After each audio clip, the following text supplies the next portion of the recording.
तीन दामाद की सास पार्ट 2। अब तक आपने सुना कि कावेरी जी अपनी तीनों बेटियों ईशा, मोहिनी और सुहाना की शादी तीन घर जमाई लड़कों के साथ करवा देती है। उन्हें लगता है कि ये लड़के शायद घर का कामकाज संभाल लेंगे, लेकिन उनके तीनों घर जमाई बहुत आलसी थे। वो नौकरी भी नहीं करते थे और बाहर का काम भी नहीं। कावेरी जी ने अपनी बेटियों से कहा कि वो प्रेगनेंसी का बहाना बनाकर अपने पतियों को सबक सिखाए। अब सुनिए आगे। मम्मी, आपने जैसा कहा था हमने वैसा ही किया, लेकिन देखिए ना, विवेक का हाल तो वैसा का वैसा ही है। घर में ना सुबह का नाश्ता बनता है और ना खाना। नौकरी पर जाने की बात करूं तो खाने को दौड़ते हैं मुझे। हाँ मम्मी, मैंने भी सुमित को कितनी बार कहा कि अगर नौकरी नहीं करनी तो कोई छोटी सी दुकान ही खोल लो। घर का खर्चा कैसे चलेगा? देखो दोपहर के 12 बजने आए और जिनाब अभी तक सो रहे हैं। हाँ मम्मी, ईशा और सुहाना ठीक कहती हैं। अविनाश का भी यही हाल है। जब मैंने अपनी प्रेगनेंसी के बारे में कहा तो मुझसे कहने लगा, अरे दूसरी लड़कियां तो 9-9 महीने तक नौकरी करती है, बस डिलीवरी के टाइम छुट्टी लेती है। मोहिनी, तुम भी नौकरी करो। अब मुझे कहाँ नौकरी मिलेगी? मम्मी बताओ, अब मैं क्या करूं? हे भगवान, क्या सोचकर घर जमाई दामाद लाई थी मैं कि मेरी बेटियां मेरे पास रहेंगी और खुश रहेंगी, लेकिन इन आलसी दामादों ने तो हमारी जिंदगी को भी प्रॉब्लम में डाल दिया है। मैं तो कहती हूँ मम्मी, हम लोग वापस अपनी जॉब पर जाना शुरू कर देते हैं। बता देते हैं इन लोगों को कि हमने प्रेगनेंसी का बहाना किया है। नहीं नहीं बेटा, ऐसी गलती भी मत करना। अगर तुमने ऐसा किया तो इन तीनों की आदत और खराब हो जाएगी। अरे आज नहीं तो कल कभी तो तुम प्रेग्नेंट होगी, तब वापस यही प्रॉब्लम आएगी। तब क्या करोगी तुम तीनों? हाँ मम्मी, आपकी बात तो बिल्कुल सही है। इन लोगों को तो सुधारना ही पड़ेगा। लेकिन कैसे? अपने बच्चों के आने की खबर सुनकर भी इन लोगों पर कोई असर नहीं हो रहा। पैसे कमाने के लिए घर से बाहर निकलना ही नहीं चाहते ये तीनों। अब मेरे दिमाग में एक प्लान आया है। तुम तीनों चिंता मत करो, उन तीनों को बुलाओ, फिर मैं बात करती हूँ। थोड़ी देर बाद कावेरी जी अपने तीनों दामादों को सामने बुलाकर अपनी बात कहना शुरू करती हैं। अविनाश, सुमित और विवेक, देखो बेटा, मैं ना तुम तीनों से बड़ा प्यार करती हूँ, इसीलिए तो तुम्हें घर जमाई बनाकर रखा है मैंने।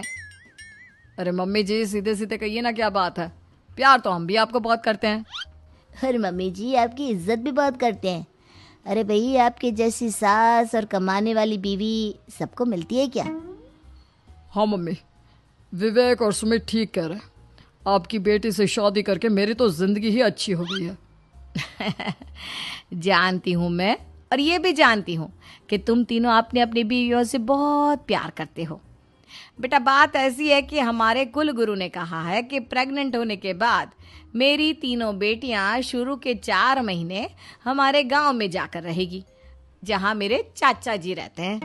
अरे लेकिन क्यों मम्मी, गांव में जाकर रहने की क्या जरूरत है इन तीनों को? वो क्या है ना बेटा, हमारे परिवार को एक श्राप है।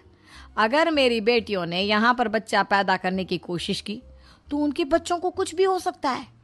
इसलिए अब से लेकर 4 महीने पूरे होने तक इन्हें गांव वाले घर में रहना पड़ेगा।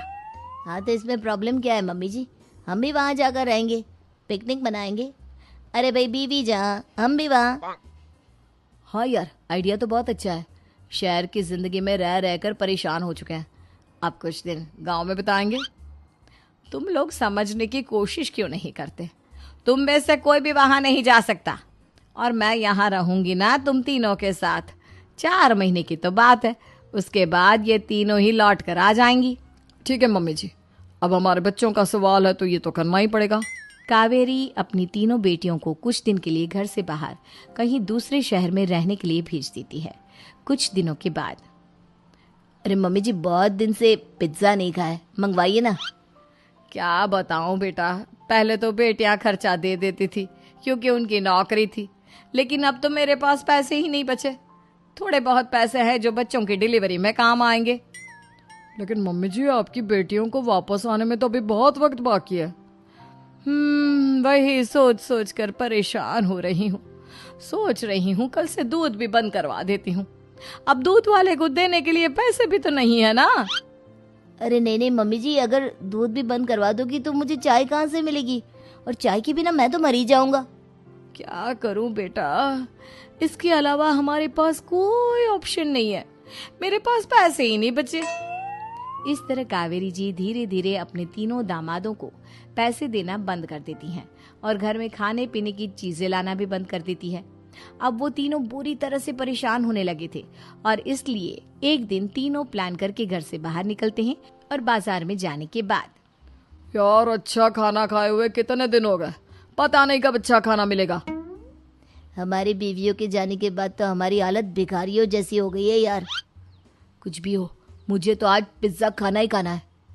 जेब में 1 रुपया नहीं और पिज्जा खाएगा, कहाँ से आएंगे पैसे?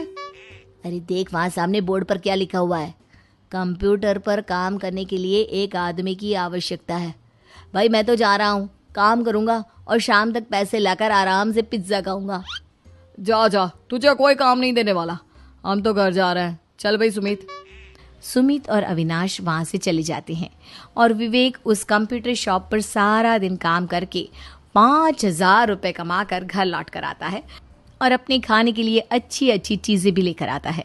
ये देखकर विवेक और सुमित के दिल में भी कुछ पैसे कमाने की इच्छा जागती है। अरे सुबह सुबह कहाँ चल दी है तुम? मम्मी जी एक बहुत अच्छी जगह मिली है, कंप्यूटर पर काम करने के 5,000 मिले थे कल मुझे। अगर रोज काम करूंगा तो पूरे 40,000 की तनख्वाह। अरे वाह, ये तो बहुत अच्छी बात है दामाद जी, आपको जाना ही चाहिए।